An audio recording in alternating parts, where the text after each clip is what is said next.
dipersilahkan, Pak. Ya, silakan Ibu Rina. Puji Tuhan. Mari kita bersama-sama berdoa untuk kita mendengarkan firman Tuhan. Tuhan Yesus, kami bersyukur kepadamu karena Engkau sangat baik bagi kami, Tuhan. Engkau sungguh sangat ajaib bagi kami. Terima kasih kalau pagi hari ini kami masih dimampukan untuk dapat bangun pagi, untuk dapat menikmati pagi hari ini bersama dengan teman-teman kami semua, untuk kami ikut dalam Zoom ini, untuk kami dapat memuji-muji Engkau, untuk mendengarkan firman-Mu, untuk berdoa. Kami bersyukur Tuhan, kami masih boleh bernapas, tubuh yang sehat, itu semua karena pemberian Tuhan bagi kami. Kami sangat bersyukur punya Allah yang luar biasa dalam hidup kami. Terima kasih untuk damai dan sukacita.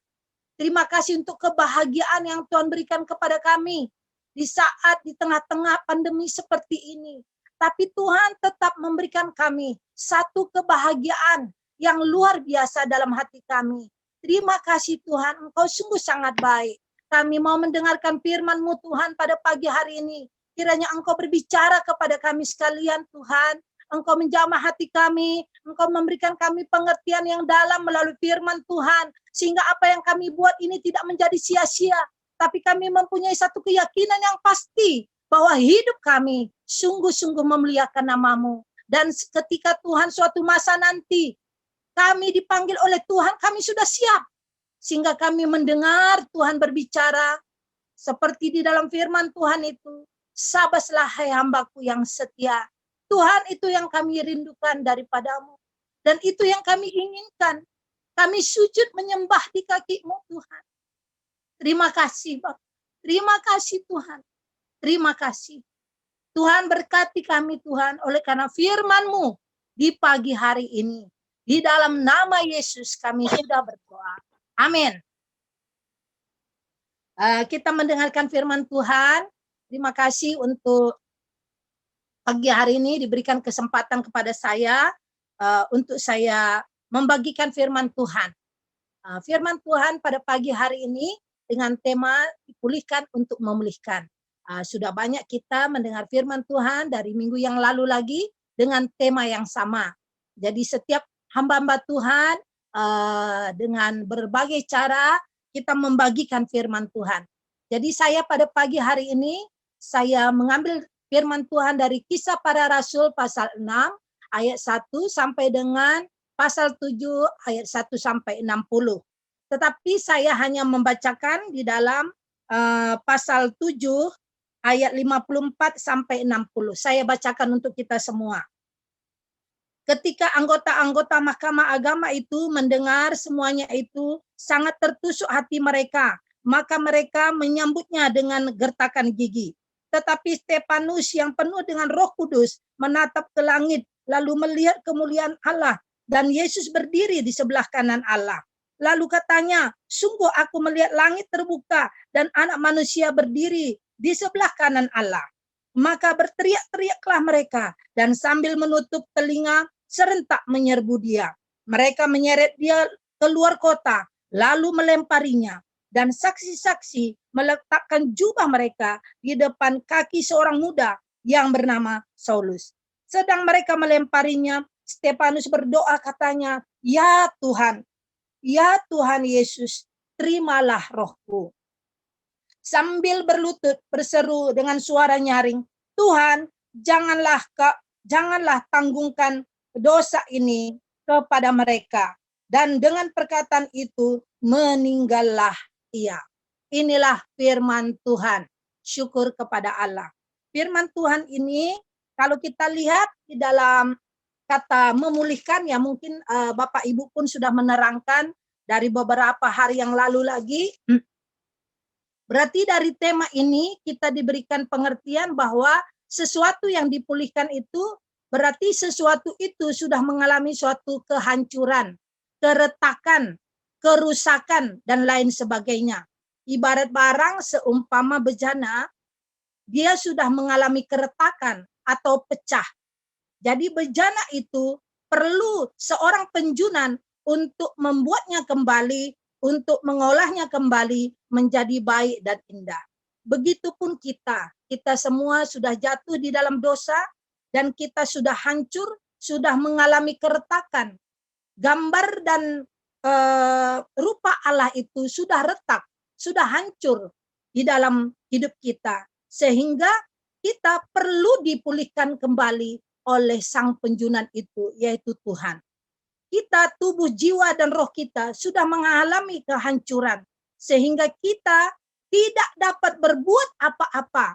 Seperti firman Tuhan di dalam Roma pasal 3 ayat 23 mengatakan bahwa kita semua sudah jatuh dalam dosa. Dan upah dosa adalah maut. Jadi kita tidak dapat berbuat apa-apa di dalam diri kita sendiri.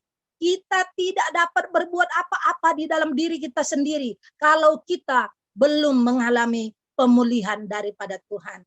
Jadi melalui tema ini saya memberikan beberapa pokok yang dapat saya berikan pada pagi hari ini, yaitu yang pertama, bagaimana ciri-ciri orang yang sudah dipulihkan oleh Tuhan. Dan yang kedua, bagaimana ciri orang yang belum mengalami pemulihan. Yang ketiga adalah cara kita untuk datang mengalami pemulihan di dalam Yesus Kristus. Yang pertama yaitu orang yang sudah mengalami pemulihan, kalau kita lihat dalam pembacaan itu adalah seorang yang penuh dengan iman dan Roh Kudus. Yang kedua, penuh dengan karunia, kuasa dan mujizat menyertainya, yaitu Kisah Para Rasul 6 ayat 8. Ini adalah hal yang sangat luar biasa Bapak Ibu. Kalau orang itu mengatakan dirinya sudah mengalami pemulihan, sebenarnya hidup seseorang itu selalu setiap hari mengalami mujizat Tuhan. Amin. Karena saya yakin dan percaya hidup kita ini adalah mujizat. Napas yang kita alami sekarang ini yang kita boleh bernapas itu pun mujizat. Mujizat bukan hanya dari sembuh, dari sakit menjadi sembuh, ataupun yang tadi dia memerlukan duit terus tiba-tiba datang duit. Tidak. Mujizat itu ada berbagai banyak cara. Mujizat Tuhan menyertai setiap hidup orang yang percaya. Saya pernah melihat seorang ibu, hidup dia sangat kekurangan. Jadi pada masa itu mereka sudah tidak dapat berbuat apa-apa kecuali hanya berdoa dan berpasrah kepada Tuhan. Pada masa yang sama, yang di mana mereka mengalami kekurangan, adalah anak Tuhan yang datang melawat mereka. Jadi pada waktu melawat itu, ya udah biasa ya kita ini, kalau pergi mana-mana bawa makanan atau bawa apa begitu, terus tiba-tiba jumpa dengan mereka, dan mereka sangat bersyukur sekali.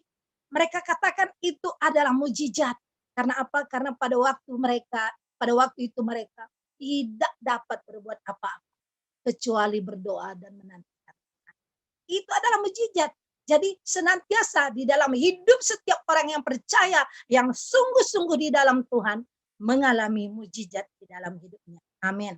Yang ketiga, adanya hikmat untuk berkata-kata, yaitu Kisah Para Rasul 6 ayat 10, pasal 6 ayat 10. Nah, di dalam hal itu, bagaimana Stefanus dengan penuh hikmat, dia dapat berkata-kata, dapat berbicara kepada orang-orang Yahudi yang pada saat itu menyerang dia, memberikan saksi-saksi dusta, mengatakan hal-hal yang tidak benar kepada dia. Tetapi dengan penuh hikmat dan penuh kuasa daripada Tuhan, Stefanus boleh berbicara kepada orang banyak. Itu adalah tanda-tanda orang yang sudah dipulihkan oleh Tuhan. Yang keempat, tanda-tanda orang yang sudah dipulihkan oleh Tuhan. Bagaimana ciri-ciri orang yang sudah dipulihkan oleh Tuhan. Yang keempat dikatakan di sana adalah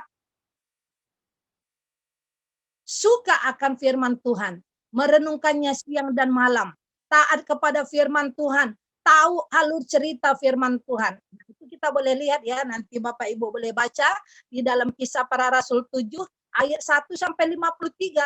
Jadi Stefanus ini dia dapat menjawab, dia dapat menceritakan bagaimana sejarah, bagaimana firman Tuhan kepada orang-orang Yahudi yang waktu itu mengata-ngatai dia yang tidak baik, atau mau memusuhi dia, atau mau iri hati dengan dia. Dia dapat menceritakan firman Tuhan. Dia dapat memberikan jawaban yang begitu tegas dari awal sampai akhir firman Tuhan. Jadi rupanya kalau kita katakan kita orang yang sudah dipulihkan, berarti kita selalu tahu akan firman Tuhan. Kita mengerti firman Tuhan. Kita tahu firman Tuhan. Banyak ya orang Kristen sekarang ini jarang, bukan hanya jarang, tidak pernah membaca firman. Memang dia selalu dengar khotbah, selalu dengar-dengar apa, tetapi dia alur cerita firman Tuhan dari Kejadian sampai Wahyu, ya belum baca. Sehingga kadangkala cepat diombang-ambingkan dengan banyak pengajaran. Nah, ini bukan hanya orang yang ke gereja saja, orang yang sudah sekolah pun belum tentu dia membaca dari Kejadian sampai Wahyu. Nah, jadi kita harus bagaimana kita mengerti firman Tuhan itu. Kita harus membaca, kita harus merenungkannya siang dan malam. Ya saya salut ya dengan seorang hamba Tuhan penulis buku itu, Josh Muller kalau tidak salah namanya. Saya mungkin lupa kali. Dia baca firman 250 kali baca firman Tuhan. Jadi dia itu adalah pemimpin satu yayasan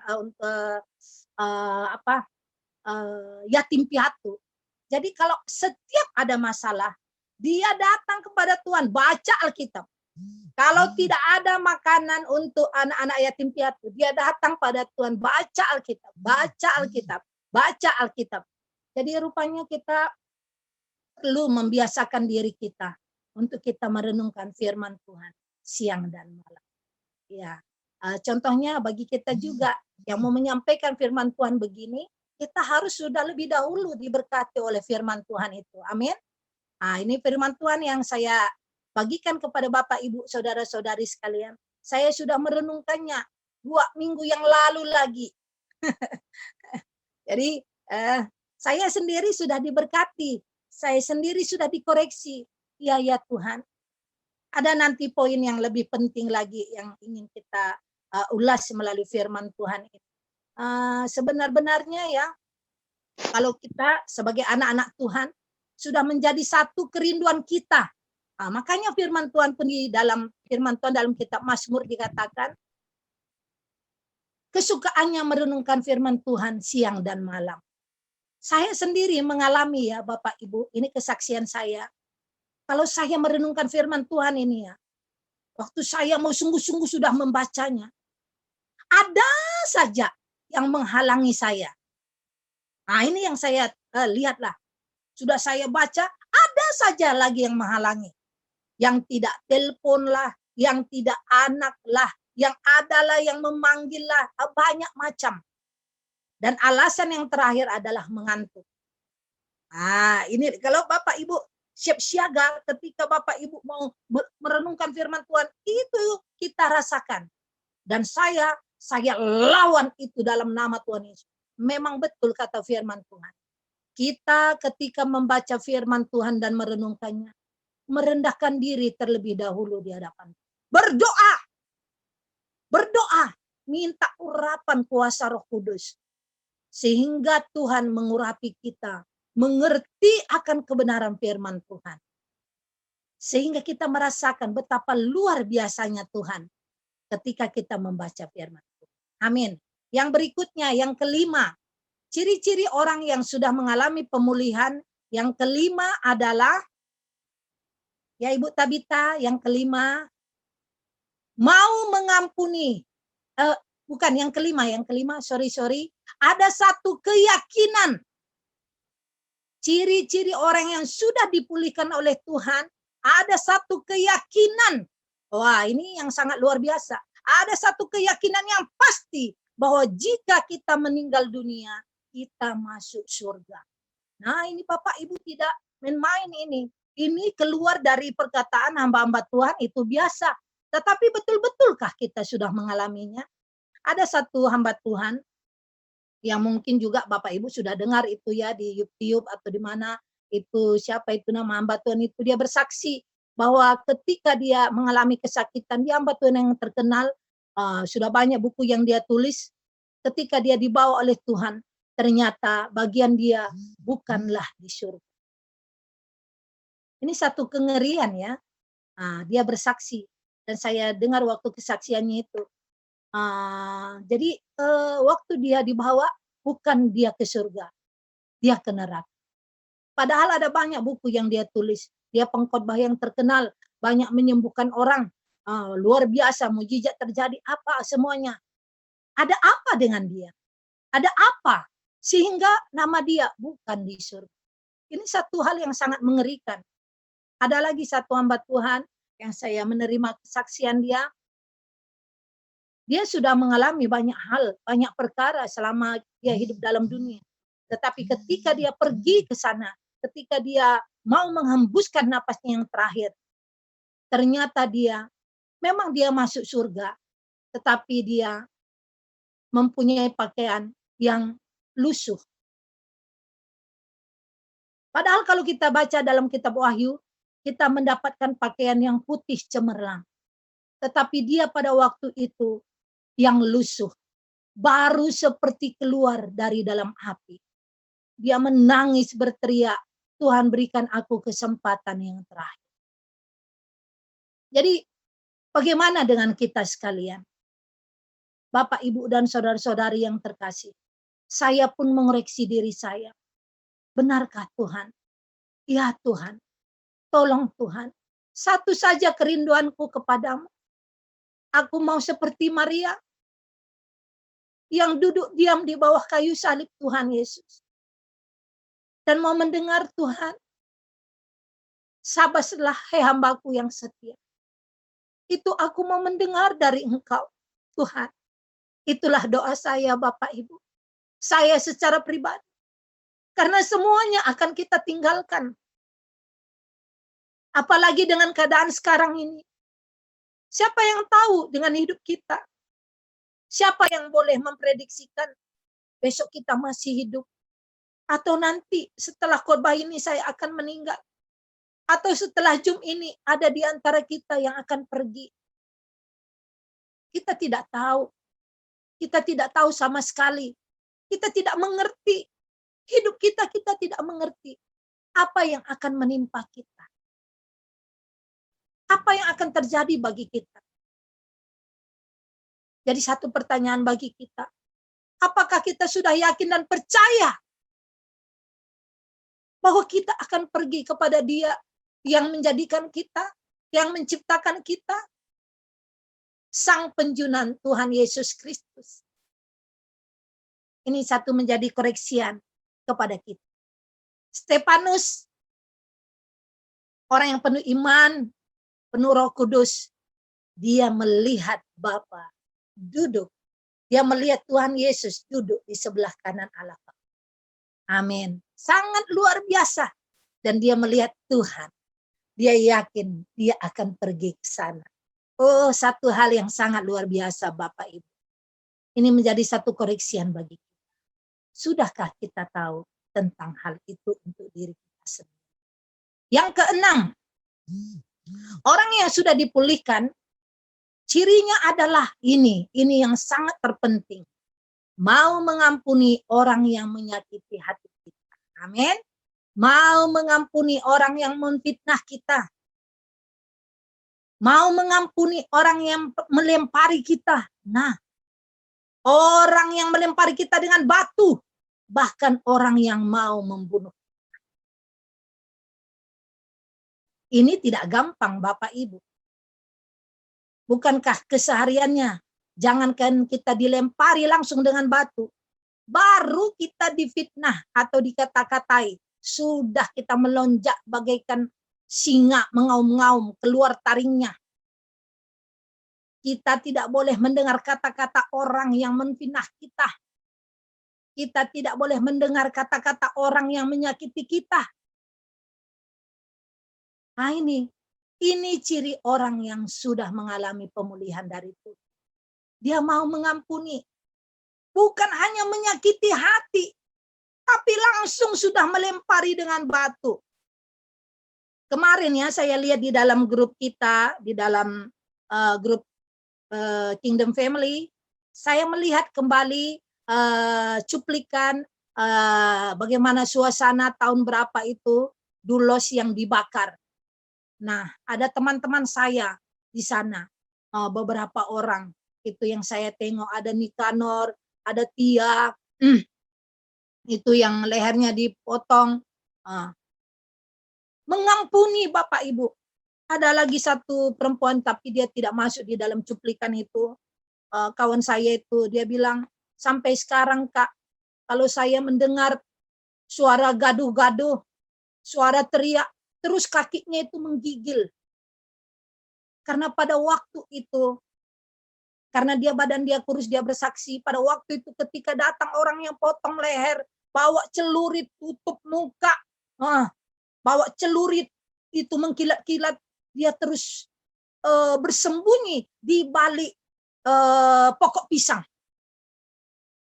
Hanya itu saja yang boleh orang lain tidak tengok dia. Jadi dia berselindung di balik pokok pisang itu. Jadi dia mendengar teriakan dia, Allahu Akbar, bunuh dia, bunuh dia. Orang Kristen setan, apa semua. Kata-kata itu terus terngiang-ngiang di telinga dia. Jadi sampai berapa tahun kalau dia mendengar orang berteriak, dia terus lututnya bergegar. Dia trauma dengan keadaan. Nah, kalau kita mengalami begitu, bolehkah kita mengampuni? Kita mengampuni mereka. Kita bukan mengutuki mereka. Nah, beberapa hamba-hamba Tuhan lagi yang lain yang kita lihat yang baru-baru ini terjadi di mana gereja itu bapak itu dipanggang. Wah, dipotong lehernya. Ada banyak macam terjadi. Lah mengapa kita, kalau kita sebagai hamba Tuhan, kok kita dengar sedikit saja tentang diri kita yang kurang baik, kita terus mau keluarkan taring kita.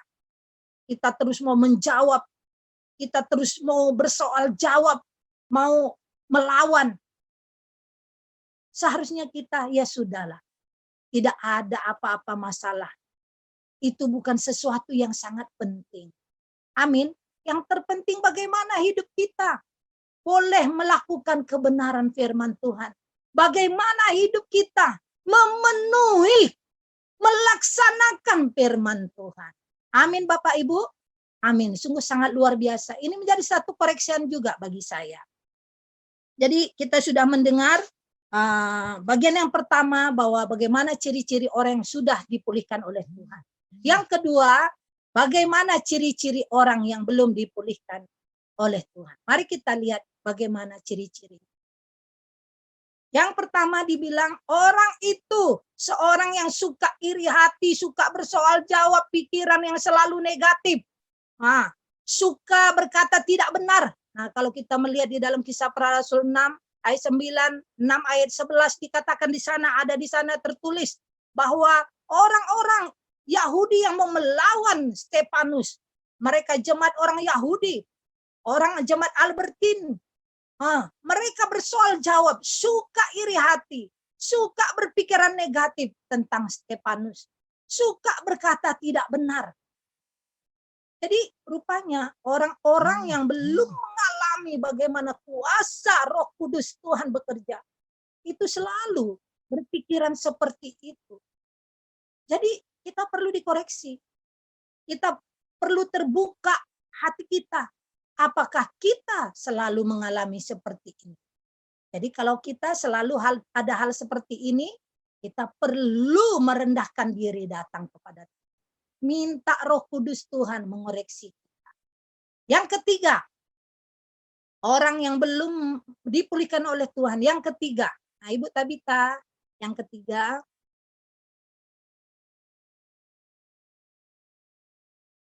oke, yang ketiga, sudah merancangkan kesulitan bagi orang lain.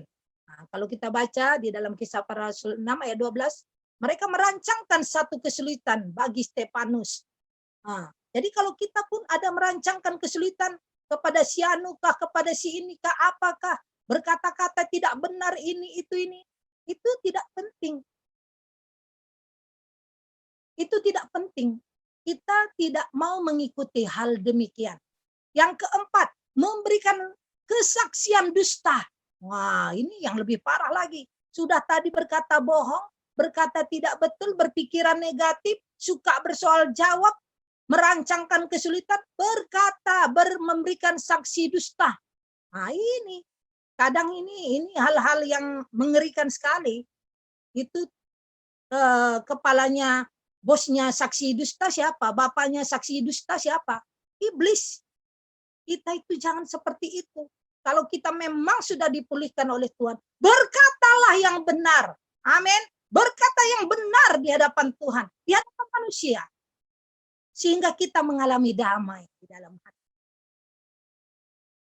Yang kelima, ketika orang yang tidak sungguh-sungguh, dia cepat tersinggung. Tidak menerima firman Tuhan, tidak percaya Tuhan, tidak mau taat kepada firman Tuhan. Tidak menerima firman, tidak percaya Tuhan, tidak mau taat kepada firman Tuhan. Orang-orang Yahudi hafal Taurat. Para imam hafal Taurat. Mereka tahu. Tapi dia sendiri tidak menerima firman Tuhan itu. Dia sendiri tidak percaya kepada firman itu. Dia sendiri tidak mau taat kepada firman. Ini yang bahaya. Ini yang bahaya kepada hamba Tuhan. Ini yang bahaya kepada kita sekalian, termasuk saya. Saya ada membaca firman Tuhan, tapi saya lupa di mana. Dia bilang, kalau kau tidak meyakini sendiri akan firman Tuhan itu, bagaimana kita mengalami celaka dalam hidup kita? Sia-sialah. Sia-sia kita menjadi orang Kristen. Sia-sia kalau kita sendiri tidak mengalami keyakinan kita di dalam Yesus. Ini perlu sekali sebagai hamba Tuhan. Karena apa? Apapun yang kita ucapkan adalah firman Tuhan. Apapun yang kita beritakan adalah firman Tuhan. Bukan untuk kita. Berarti kita harus memberitakan apa yang kita percayai. Apa yang kita yakini. Jadi jangan pula nanti kalau setelah selesai kita berkhotbah, setelah selesai kita berbicara, gini gitu gini, kita sendiri tidak meyakininya. Ini membawa kita kepada kebinasaan. Mari Bapak Ibu, termasuk saya, kita mau datang kepada Tuhan. Kita yakin akan firman Tuhan. Kita sungguh mengalami sendiri akan kebenaran firman Tuhan. Amin. Oke, yang keenam, yang tadi dikatakan yang keenam Ibu Tabita, cepat tersinggung, tertusuk hatinya. Yang ketujuh, cepat marah atau emosi. Wah, ini kita perlu belajar. Saya pun belajar. Saya ada anak ini masih remaja-remaja. Ya, itu hari saya ganggu Pak Irwan ya. Pak Irwan umur 57 sudah beres semua anak-anak. Saya masih SMP lagi. Jadi ya Bapak Ibu sudah melewati masa-masa. Mungkin kalau dikenang kembali bagaimana mengingat anak-anak masa remaja, kita perlu penyesuaian. Apalagi yang udah usia begini, ada anaknya remaja. Masa pandemi beginilah boleh dilihat di dalam keluarga. Bagaimana antara anak dengan orang tua, antara suami istri, bagaimana semua di dalam keluarga. Kita perlu belajar, karena anak-anak kita kalau masih remaja, ya tentunya ada banyak karenanya. Ada banyak perbuatannya yang ya ada banyaklah perkara-perkara yang menurut kita orang tua tidak sesuai lah, apalah.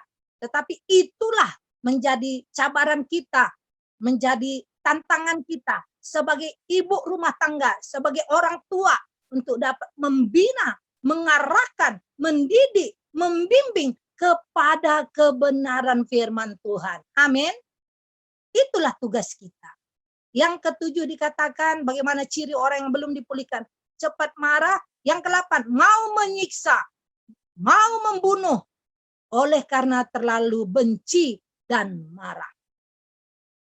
Membunuh dengan fisik. Pada waktu itu Stefanus mereka lempari dengan batu. Karena mereka sudah terlampau marah, sudah terlampau benci kepada Stefanus.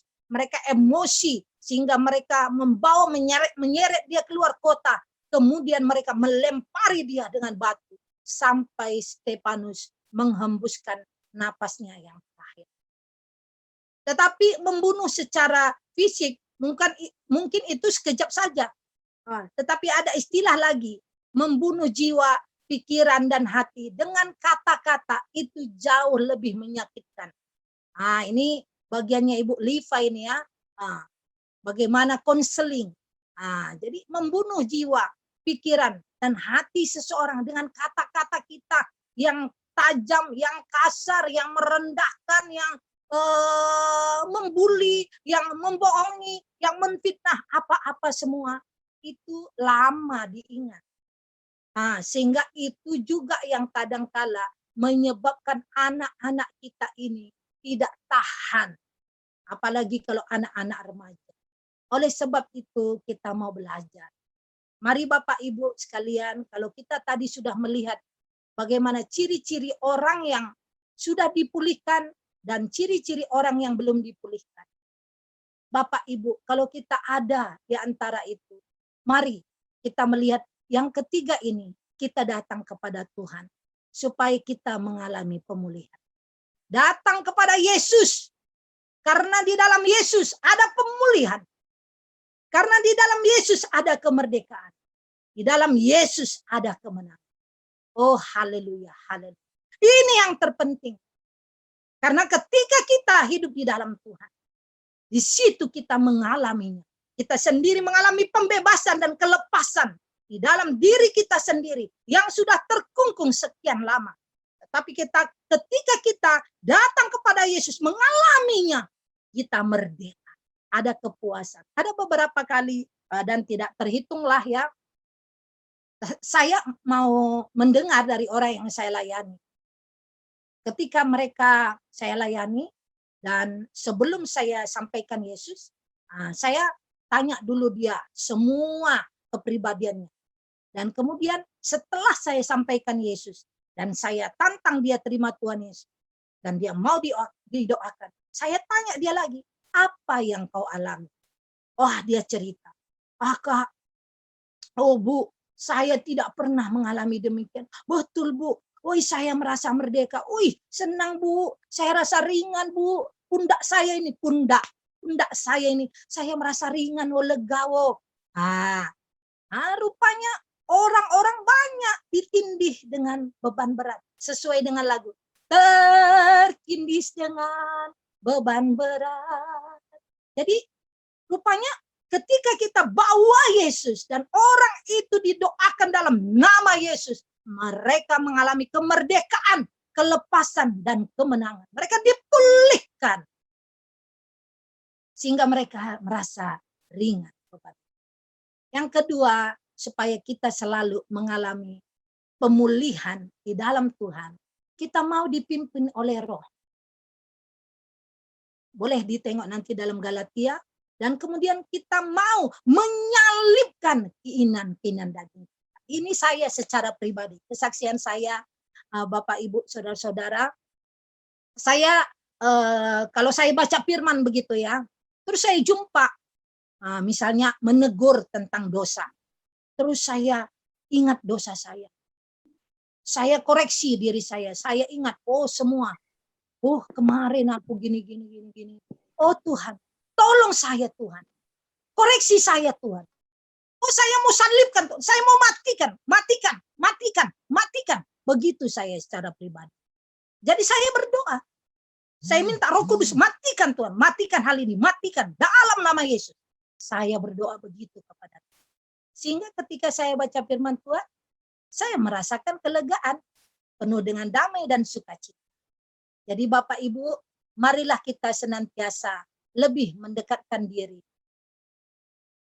kepada Tuhan, bergaul kepada Tuhan, bergaul karib dengan Tuhan, menyelidiki hati kita di saat kita duduk diam dengan tenang di hadapan Tuhan, memandang kepada Tuhan di dalam doa, membaca perenungan firman Tuhan, merenungkan firman Tuhan itu siang dan malam, menyambut firman Tuhan yang menegur hati kita, yang menegur kita, mau dibersihkan oleh Tuhan.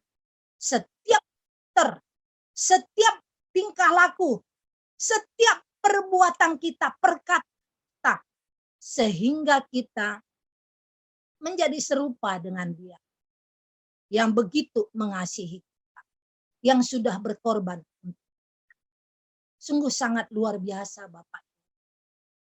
Marilah Bapak Ibu di dalam anggota Kingdom Family ini juga supaya kita bersama-sama belajar. Saya pun masih belajar. Firman Tuhan pun bilang di dalam Matius, kita terus belajar. Belajar kepada Yesus.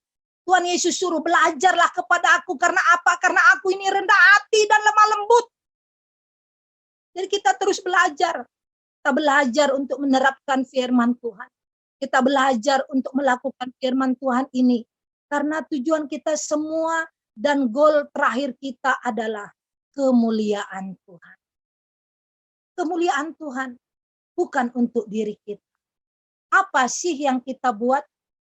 Toh semua kita akan pergi.